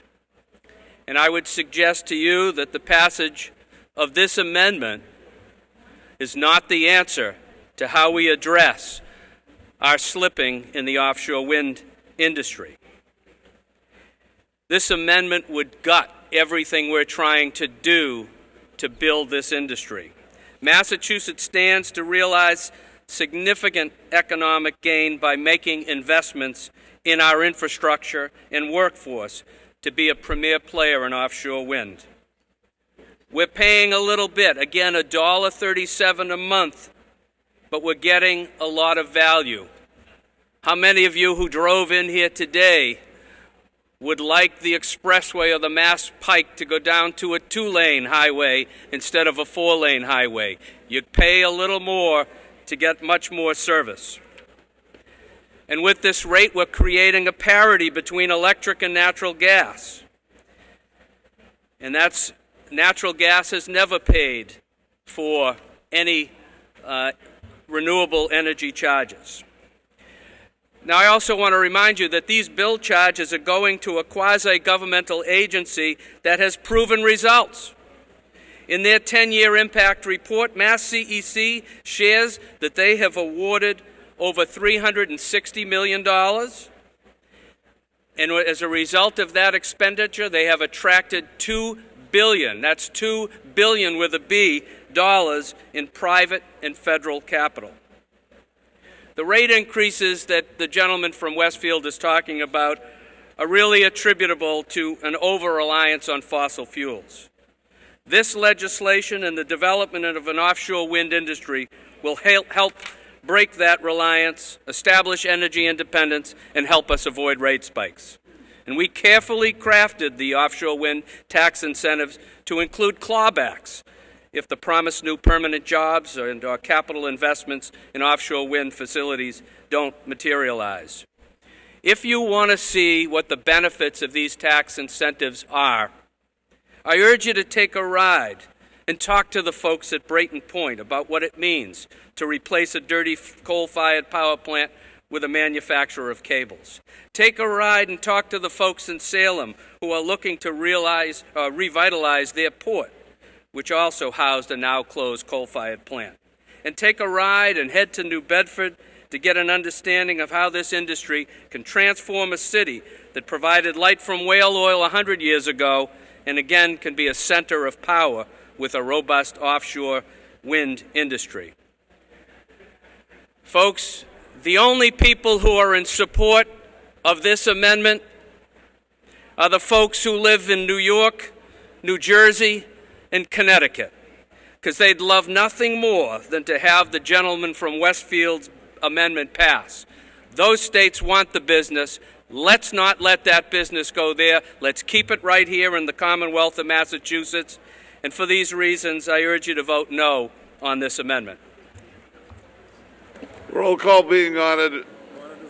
Monitors will inform the members that the roll call is in progress. And for the monitors, this is roll call number 150, 150.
On this matter, 28 in the affirmative, 127 in the negative. The amendment is not adopted. House will be in a brief recess.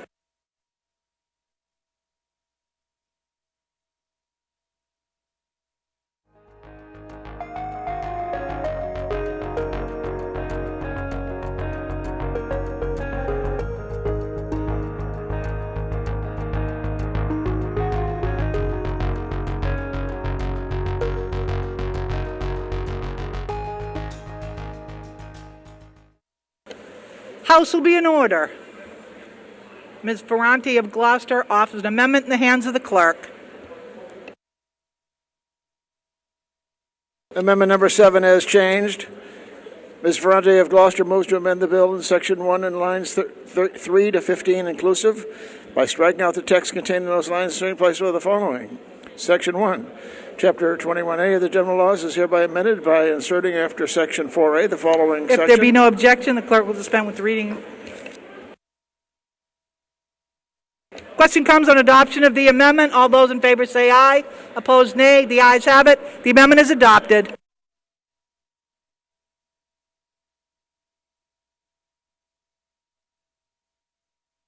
Ms. Miranda of Boston offers an amendment in the hands of the clerk. Amendment number 10 as changed. Ms. Miranda of Boston moves to amend the bill in Section 11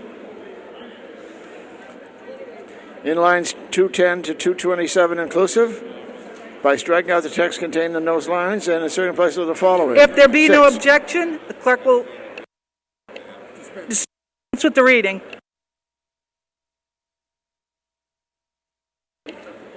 Chair recognizes Ms. Miranda of Boston.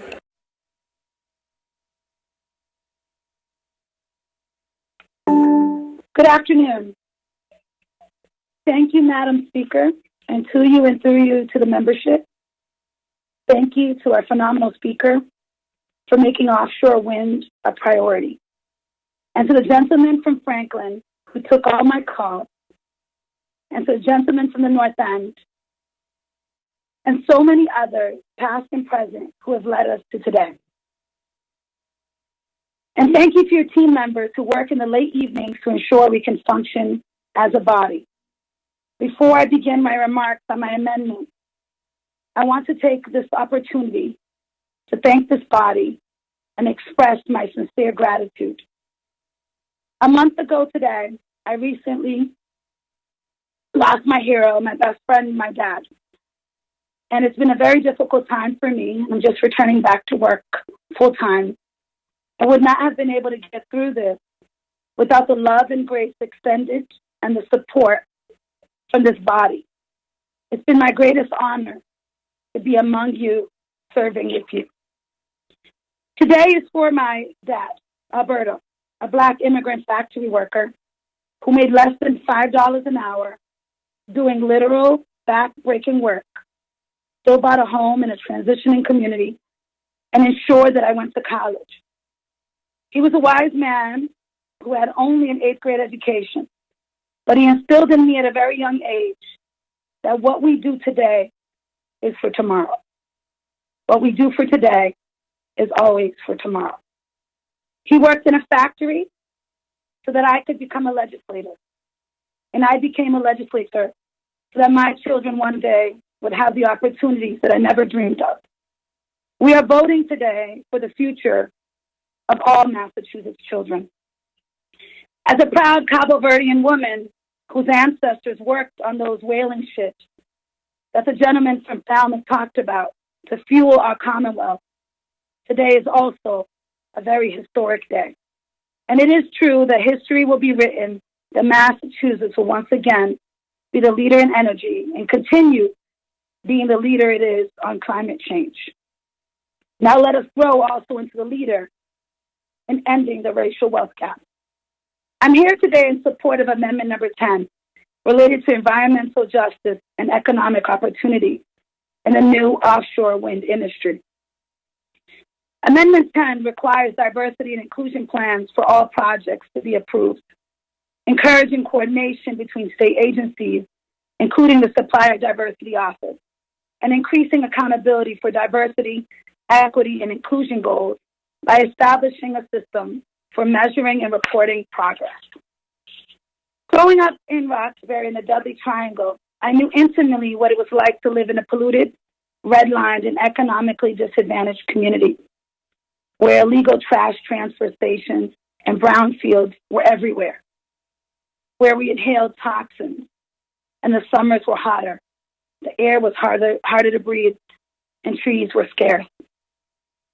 And our health outcomes were impacted from intentional environmental harm on our poor working class community.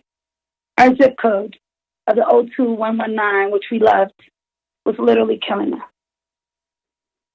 I didn't know that I lived in an environmental justice community until I was 14 years old, when I learned about the Don't Dump on Us campaign that led to the founding of the Dudley Street Neighborhood Initiative and the Nubian Roots Youth Committee, where I was a board member and a youth leader. And that is when, in 1994, I began my fight against environmental racism and injustice. So fast forward 28 years later, I still live in this community. And sadly, my neighbors and I will likely die 30 to 33 years ahead of our neighbors in the Back Bay, just a few bus stops away on the number 1 bus. And we still have 5 times the asthma rate of different Boston neighborhoods. This is why we cannot talk about the climate change movement or clean energy without centering the over 137 plus EJ communities in Massachusetts. Today's decision comes with the increasing responsibility to ensure economic prosperity is available to all, regardless of our race, ethnicity, gender, or economic or immigration status. We must be intentional with our language in order to prevent missed opportunities to secure generational wealth and take a leap at closing the wealth gap by giving people of color access to investment and equity opportunities. See, historically, these opportunities, much like this one, would arise in groups that would most benefit from the impact may be left out. This amendment would work to promote equitable outreach through ensuring access to workforce development and training for offshore wind at trade schools and community colleges across the Commonwealth, like Madison Park High School, Roxbury Community College, Bunker Hill Community College, and Brent Franklin Institute of Technology, like in Roxbury, my community. Promoting equitable economic opportunities in offshore wind power procurement processes through integration of equity requirements in the RFP process. Strive to design requests for proposals that will result in responses and bids that promote equity-related objectives. It learns from the equitable offshore wind solicitation processes of other states and incorporates diversity and inclusion plans into evaluation processes for offshore wind bids, learning from the Massport model. And it also leverages existing expertise by incorporating the Supplier Diversity Office, the SDO office, and offshore wind solicitation process. And the evaluation to include review of the detailed plans of offshore wind bids for MDE utilization and hiring goals for socially and economically disadvantaged communities. And lastly, ensures accountability by requiring a process for monitoring, measuring, and enforcing compliance with diversity and inclusion goals. DEI can't just be a soundbite. So using public money to solve equality issues has a poor track record. And Massachusetts agencies spent $4.8 billion in 2020, according to the SDO office report. And Black-owned businesses received only $11 million in governmental contracts. Between now and 2050, offshore wind will drive over $100 billion in both private capital investment across New England. With intentional crafting of policy and promising messaging, the children of tomorrow in neighborhoods like mine can not only benefit from a healthier community, but can be trained, work in, and open the companies that will ensure a piece of this industry does not miss us like top industries in Massachusetts to date. We must not simply create more workers, but help to develop the owners of the future. I look forward to working together and building a strong and new emerging industry in offshore wind for years to come, along with you, my colleagues.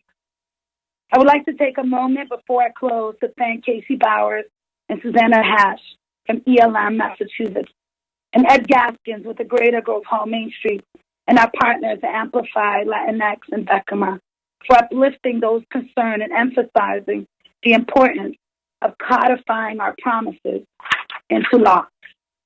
I ask that you consider supporting Amendment 10 today and the overall bill, and in turn support the real American dream, that of my father and many of our forefathers and mothers. That opportunity should and can be available to all, from the mailrooms to the construction companies to the CEO seat and board leadership in offshore wind. There is always more work to be done, but today is a win for the future of Massachusetts, our environment, and all of our communities. Thank you again. Question comes on adoption of the amendment. All those in favor say aye, opposed nay. The ayes have it. The amendment is adopted.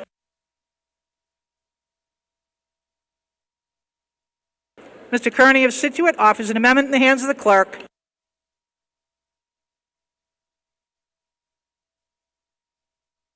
Amendment number 13 has changed. Mr. Kearney of Scituate moves to amend the bill in Section 6 by striking out in line 68, figure 14, and certain place or other figure 15. Further moves to amend the bill in Section 6 by inserting after the word representative in line 76 the following words, and one of whom shall be the president of a Massachusetts state university or college. Mr. Kearney of Scituate.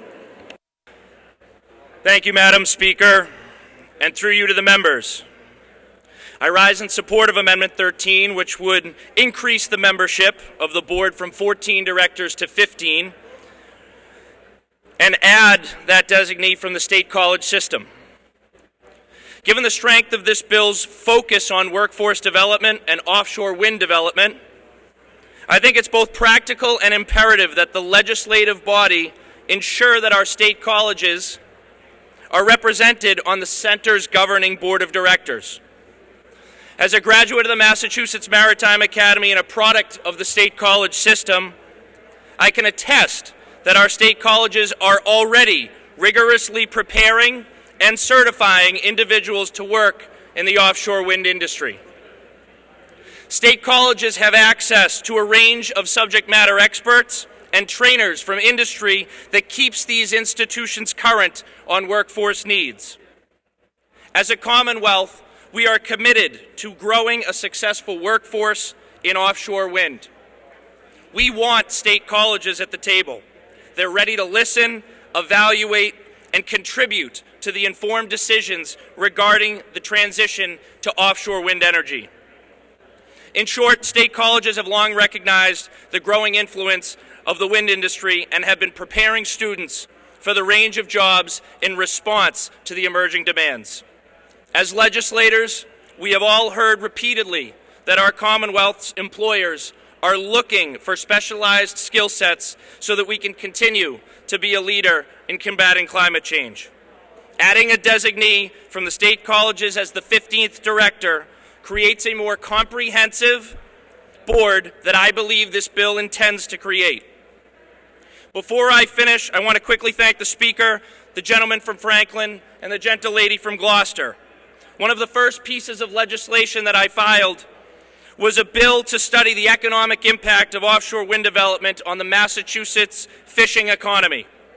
My constituents who work in our commercial fishing fleet have been concerned that as we move forward with offshore wind, that we are doing so at the expense of working fishing families.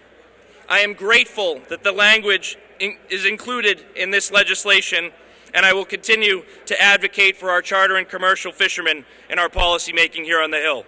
Thank you, Mr. Speaker. Thank you to Chairman Roy for your tireless work on this bill and your open-minded leadership. And I'd ask to support Amendment 13. Thank you. Question comes on adoption of the amendment. All those in favor, aye. Opposed, nay. The ayes have it. The amendment is adopted.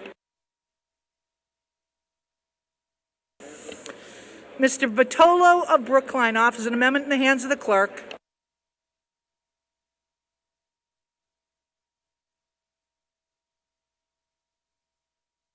Amendment number 16 as changed. Mr. Vitolo of Brookline moves to amend the bill in Section 11 by striking out lines 233 to 235 inclusive and setting place of the following. 10.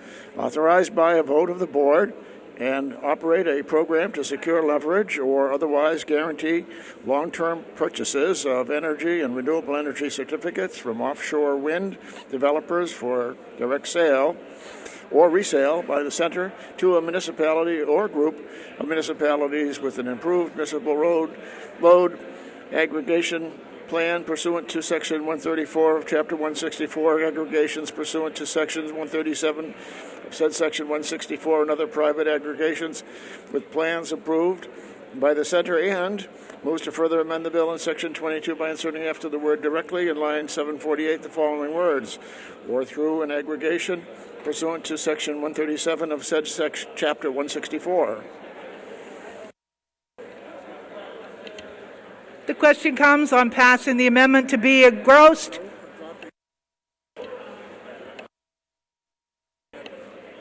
Question comes on adoption of the amendment. All those in favor say aye. Opposed, nay. The ayes have it.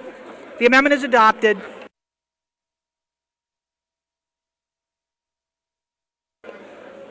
Ms. Robinson of Framingham offers an amendment in the hands of the clerk.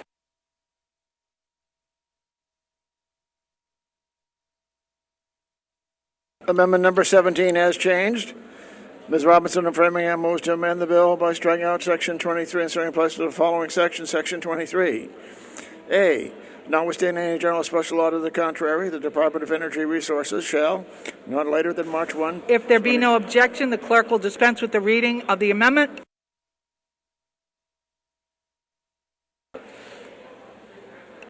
The chair does not hear any objection. Question comes on adoption of the amendment. All those in favor say aye. Opposed, nay. The ayes have it. The amendment is adopted. House will be in a brief recess.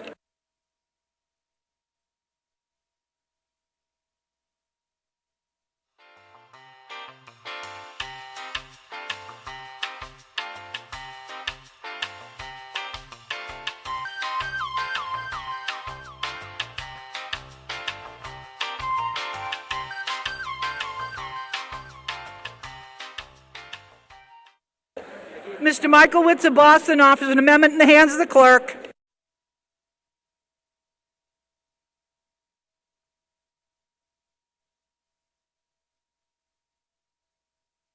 Amendment number 20. This is the technical amendment. Mr. Michaelwitz of Boston moves to amend the bill in Section 17 by striking out lines 441 to 444 If there be no inclusive. objection, the clerk will dispense with the reading of the amendment. Question comes on adoption of the amendment. All those in favor say aye. Opposed, nay. The ayes have it. The amendment is adopted.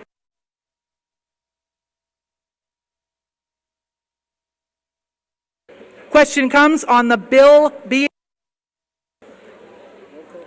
Roll call having been ordered. Monitors will notify the member that a roll call is in progress.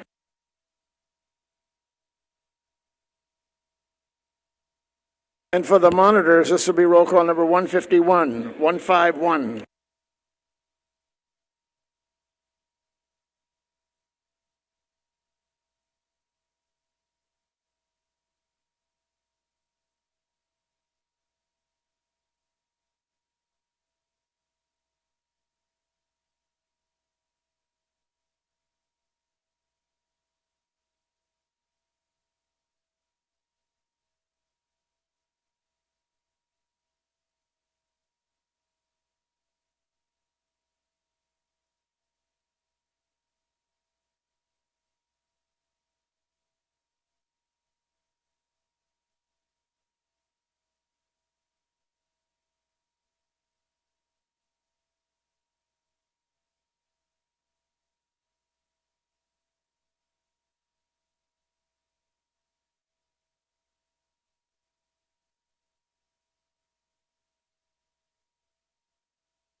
Chair would like to announce that it does not anticipate future roll calls.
In this matter, 144 in the affirmative, 12 in the negative. The bill is passed to be engrossed.